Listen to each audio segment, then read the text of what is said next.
¿Alguna vez has sentido ganas de vengarte de alguien que te cortó el paso en periférico? ¿Has deseado que le vaya mal a ese compañero de trabajo que siempre te hace quedar mal frente al jefe? ¿Has sentido una extraña satisfacción cuando ves sufrir a alguien que no te cae bien? Si respondiste que sí a alguna de estas preguntas, felicidades. Acabas de conocer tu lado más oscuro. Y si respondiste que no, entonces eres exactamente el tipo de persona de la que Carl Jung más se preocupaba. Porque hay algo que Jung descubrió hace más de un siglo y que Philip Zimbardo demostró científicamente hace 50 años. Las personas que más niegan tener un lado oscuro son precisamente las que están más cerca de convertirse en monstruos. Y hoy te voy a contar una historia que va a cambiar para siempre la forma en que te ves a ti mismo. Pero antes de que empecemos este viaje al lado más perturbador de la mente humana, necesito que hagas algo por mí. Si este tipo de contenido te parece valioso, si crees que vale la pena cuestionarnos las verdades incómodas sobre nosotros mismos, dale like a este video y suscríbete al canal. Porque aquí en Think Tank Global News no venimos a venderte cuentos de hadas. Venimos a desmantelar las mentiras que te cuentas a ti mismo todos los días. Este video forma parte de nuestra serie Código Moral, dedicada a explorar las tensiones entre ética, poder, maldad, responsabilidad y la naturaleza humana. Era el verano de 1971 en Palo Alto, California. Philip Zimbardo, un psicólogo de la Universidad de Stanford, había transformado el sótano del edificio de psicología en algo que parecía salido de una película de terror. Una prisión completa con celdas, barrotes y cámaras de vigilancia. Su objetivo era simple: entender cómo el ambiente puede cambiar el comportamiento humano. Lo que no sabía es que estaba a punto de realizar uno de los experimentos más perturbadores de la historia de la psicología. Zimbardo reclutó a 24 estudiantes universitarios. No eran delincuentes, no tenían antecedentes de violencia, no venían de familias disfuncionales. Eran chavos normales, como los que puedes encontrar en cualquier universidad de México. Estudiantes de clase media, con buenas calificaciones, con planes para el futuro. El tipo de personas que sus mamás presumen con las vecinas. La mitad serían guardias, la mitad serían prisioneros, todo asignado al azar, como lanzar una moneda. Los guardias recibieron uniformes, bastones y lentes oscuros que ocultaban sus ojos.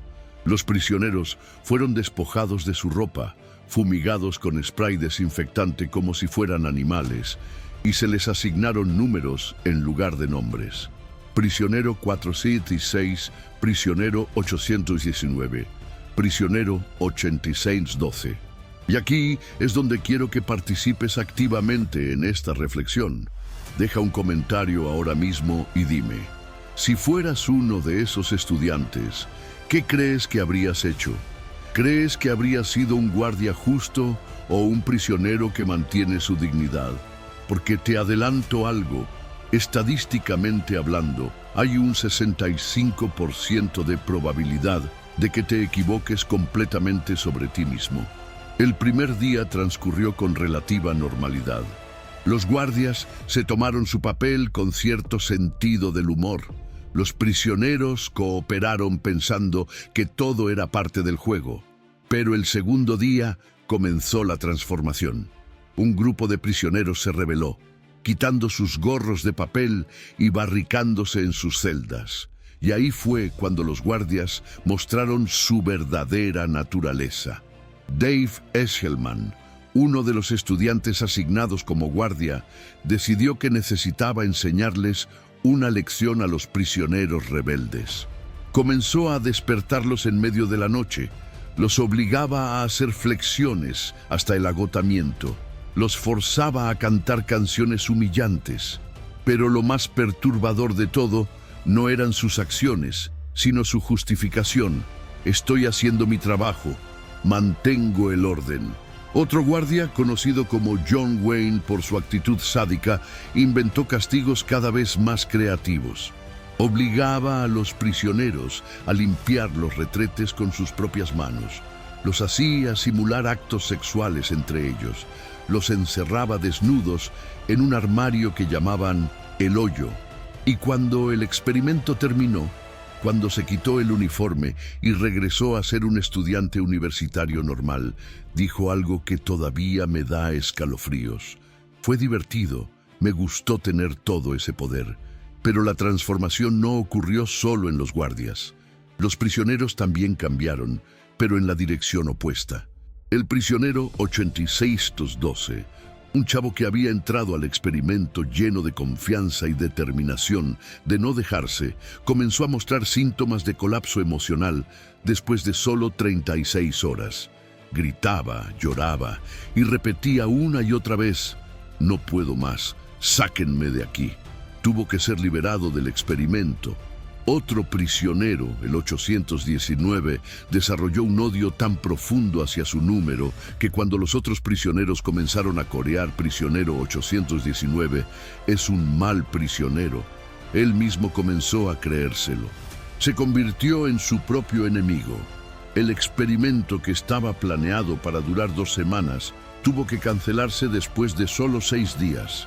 6 días para que estudiantes universitarios normales se convirtieran en torturadores y víctimas. 6 días para demostrar algo que Carl Jung había predicho décadas antes: que la línea entre el bien y el mal no pasa entre nosotros y los otros, sino directamente a través del corazón de cada ser humano. Carl Gustav Jung, el psiquiatra suizo que revolucionó nuestra comprensión de la mente humana, había identificado esto mucho antes que Zimbardo lo demostrara en laboratorio. Jung llamó a este lado oscuro de la personalidad la sombra. Todos los impulsos, deseos y características que consideramos inaceptables y que por eso reprimimos en nuestro inconsciente. Pero aquí está el problema que Jung identificó y que la mayoría de la gente no entiende. Mientras más niegas tener una sombra, más poderosa se vuelve.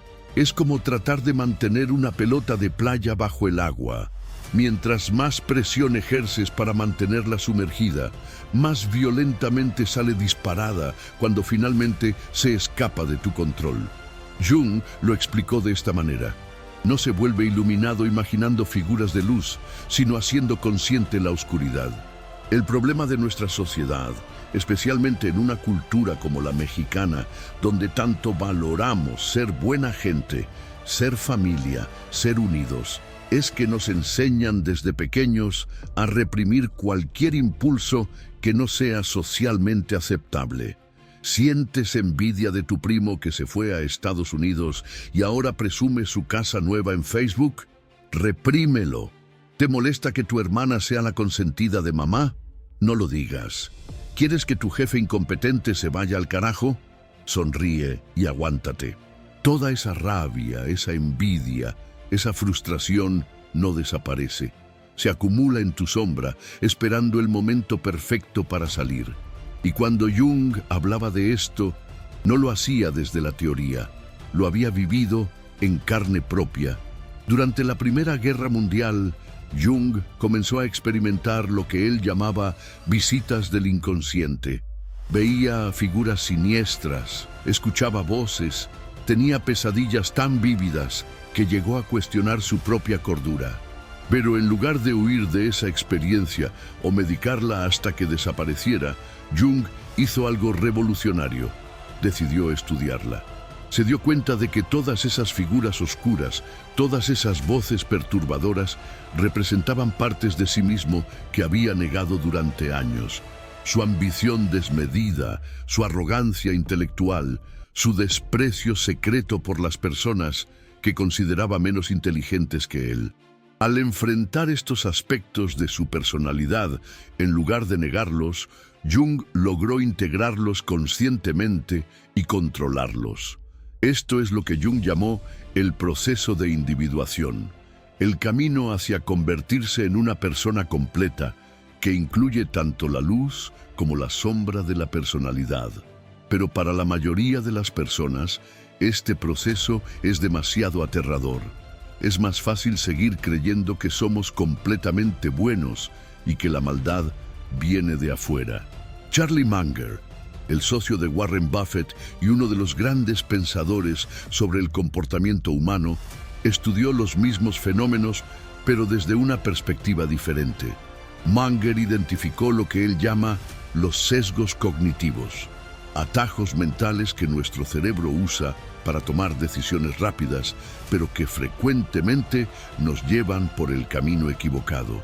Uno de los sesgos más peligrosos que Munger identificó es el sesgo de autoridad. Tendemos a obedecer a figuras de autoridad sin cuestionamiento, incluso cuando nos piden hacer cosas que van contra nuestros principios. En el experimento de Stanford, los estudiantes obedecían las órdenes implícitas del experimento porque Zimbardo representaba una autoridad académica legítima. Munger también habló del sesgo de conformidad social. Queremos encajar con el grupo, ser aceptados, no destacar negativamente. En la prisión de Stanford, tanto guardias como prisioneros se comportaban de acuerdo a lo que creían que se esperaba de ellos en sus roles asignados. Pero quizás el sesgo más peligroso de todos es el que Munger llama sesgo de autojustificación.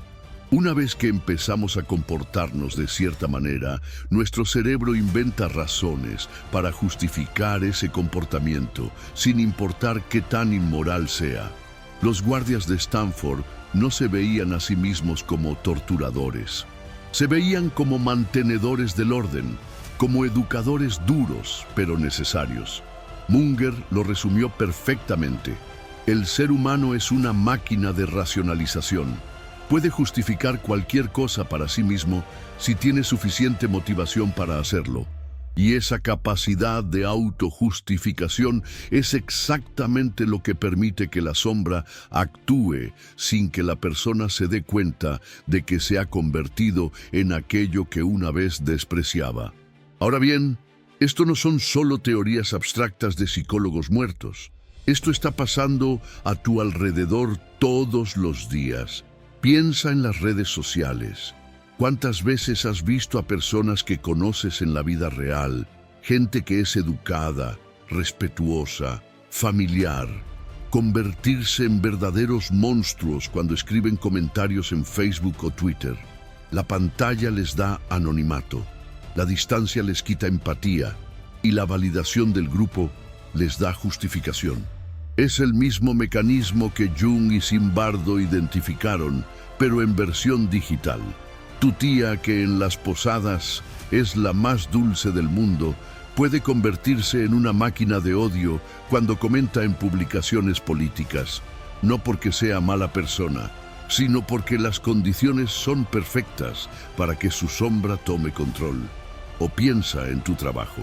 ¿Has conocido gerentes que son padres de familia ejemplares en casa, pero que se convierten en verdaderos tiranos en la oficina? Compañeros que son incapaces de lastimar una mosca, pero que no tienen problema en sabotear a un colega si eso les ayuda a conseguir un ascenso. Jung diría que estas personas no son hipócritas. Son seres humanos normales, cuya sombra ha encontrado un contexto donde puede expresarse sin consecuencias aparentes. El problema es que cada vez que alimentas a tu sombra, cada vez que le das rienda suelta, se vuelve más fuerte y más difícil de controlar. Esto es exactamente lo que pasó en los casos más extremos de la historia. Los soldados alemanes que participaron en el Holocausto no eran monstruos nacidos para matar. Eran padres de familia, trabajadores, ciudadanos normales que se vieron envueltos en un sistema que gradualmente normalizó la deshumanización y el asesinato. Christopher Browning, en su libro Hombres Ordinarios, estudió a un batallón de policías alemanes de mediana edad que fueron enviados a Polonia durante la Segunda Guerra Mundial.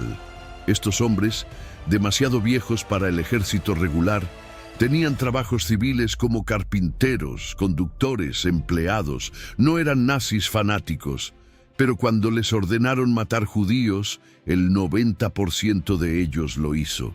¿Cómo es posible? Browning identificó el mismo patrón que Jung y Zimbardo habían visto: presión de autoridad, conformidad de grupo, deshumanización del enemigo y gradual erosión de los límites morales. Primero les dijeron que solo vigilaran, luego que trasladaran prisioneros, luego que participaran en ejecuciones. Cada paso era pequeño, cada paso tenía una justificación, cada paso los alejaba más de quienes habían sido originalmente. Y aquí está lo más aterrador: estos hombres podían haberse negado. Su comandante les dijo explícitamente que quien no se sintiera capaz de participar podía apartarse sin consecuencias. Solo el 10% lo hizo.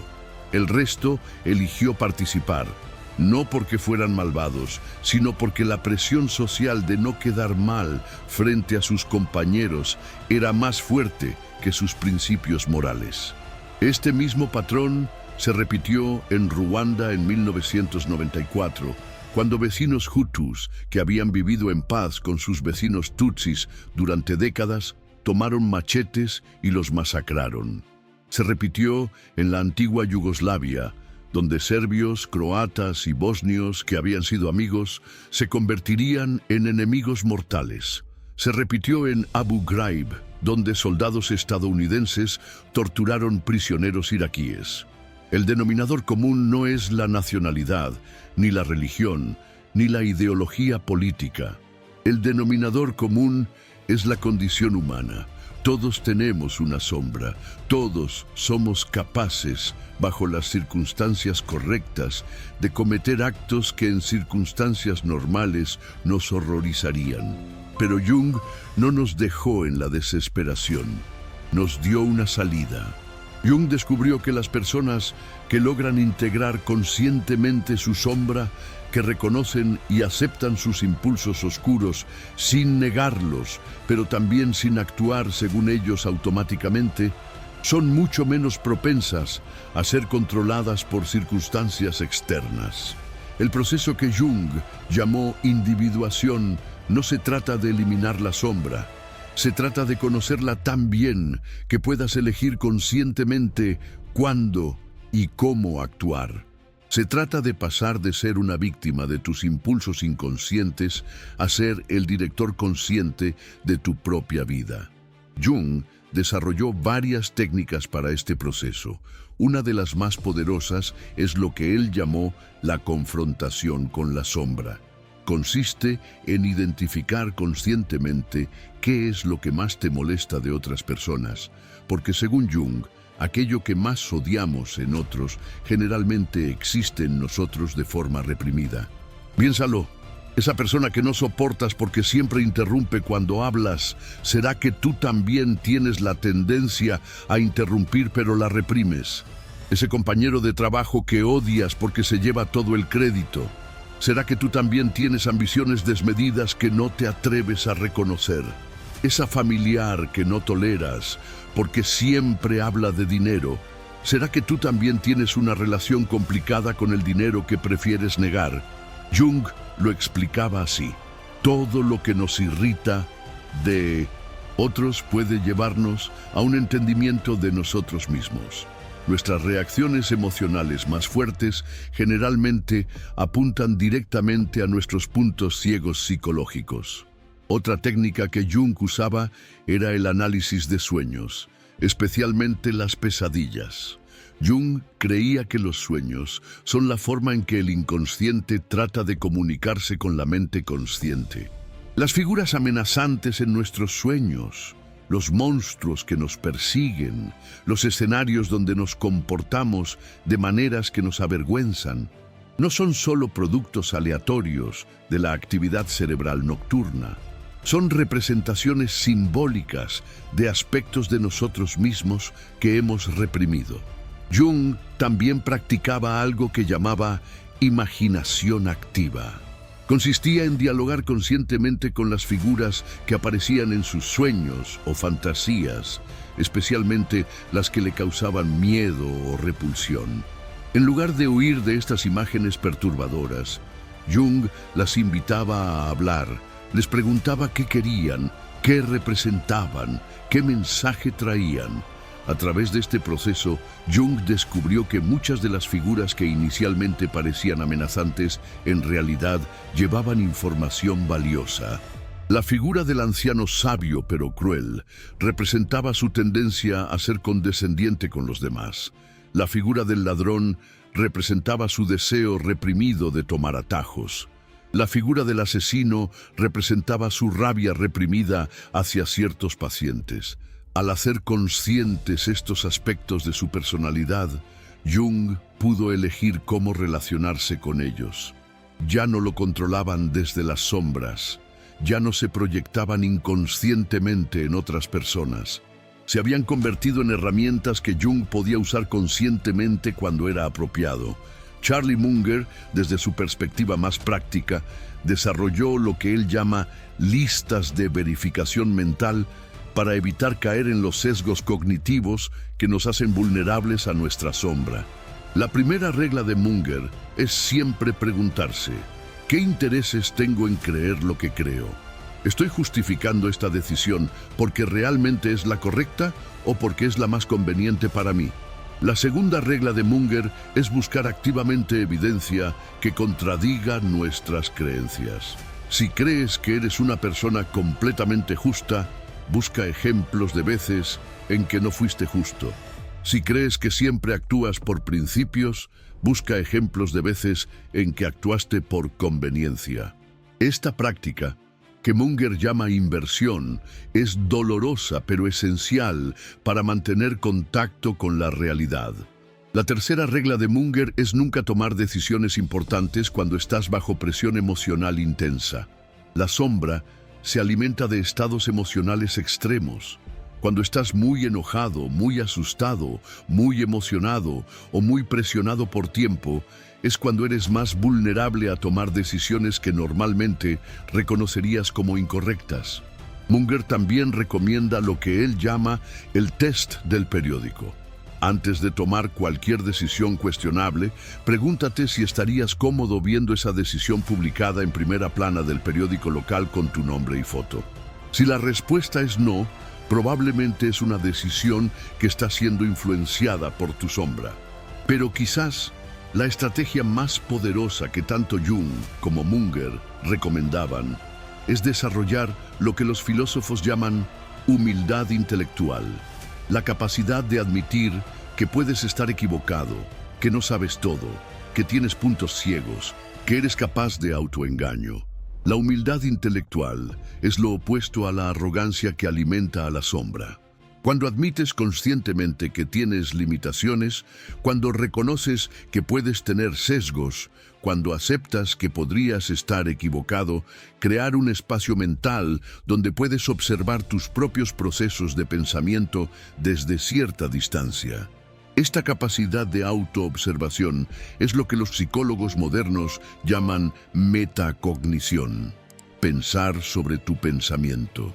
Y resulta que la metacognición es uno de los mejores predictores de la resistencia a la manipulación, a los sesgos cognitivos y a los estados psicológicos que permiten que la sombra tome control.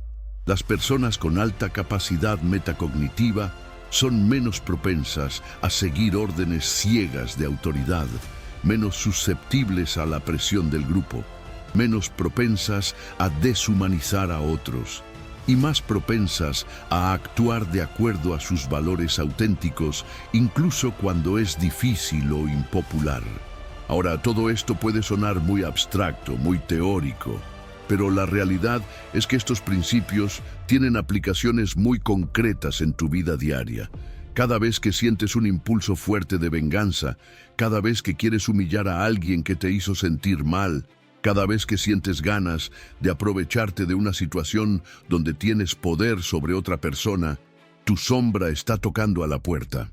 La diferencia entre actuar según estos impulsos automáticamente o elegir conscientemente cómo responder puede determinar no solo el tipo de persona que eres, sino el tipo de mundo en el que vivimos todos. Porque aquí está la verdad que Jung y Zimbardo nos enseñaron. El mal no viene de monstruos que nacen malvados.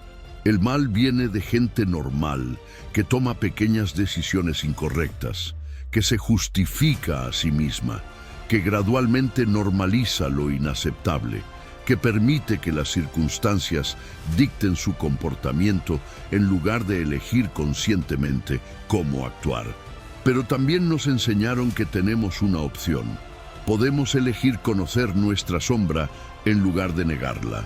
Podemos elegir cuestionar nuestras justificaciones en lugar de aceptarlas automáticamente. Podemos elegir resistir la presión del grupo cuando va contra nuestros valores auténticos. Podemos elegir mantener nuestra humanidad incluso cuando es difícil. Y esa elección, repetida día tras día, momento tras momento, es lo que marca la diferencia entre ser una víctima inconsciente de nuestros impulsos más primitivos o ser el arquitecto consciente de nuestra propia vida moral. Entonces, la próxima vez que sientas ese impulso de venganza en el tráfico, la próxima vez que quieras aprovecharte de alguien que está en una posición vulnerable, la próxima vez que sientas ganas de unirte a la multitud que está atacando a alguien en redes sociales, recuerda, esa es tu sombra hablando. Y tú tienes el poder de elegir si la escuchas o no. Como Jung escribió, uno no se ilumina imaginando figuras de luz, sino haciendo consciente la oscuridad. El primer paso hacia la verdadera fortaleza moral no es negar que tenemos un lado oscuro, sino admitirlo, conocerlo y elegir conscientemente qué hacer con él. Porque al final del día, la pregunta no es si tienes una sombra. La pregunta es si la conoces lo suficientemente bien como para elegir cuándo y cómo actuar, en lugar de dejar que ella elija por ti. Y si este contenido te hizo reflexionar, si te incomodó de la manera correcta, si te hizo cuestionar cosas sobre ti mismo que preferirías no cuestionar, entonces déjame un comentario contándome sobre alguna vez que tu propia sombra te sorprendió. Porque solo reconociendo estos patrones en nosotros mismos podemos empezar a cambiarlos. Y si quieres seguir explorando estas verdades incómodas, si tienes el valor de seguir mirando en el espejo, incluso cuando no te gusta lo que ves, suscríbete al canal, porque aquí no vendemos ilusiones reconfortantes, vendemos la verdad, incluso cuando duele, especialmente cuando duele.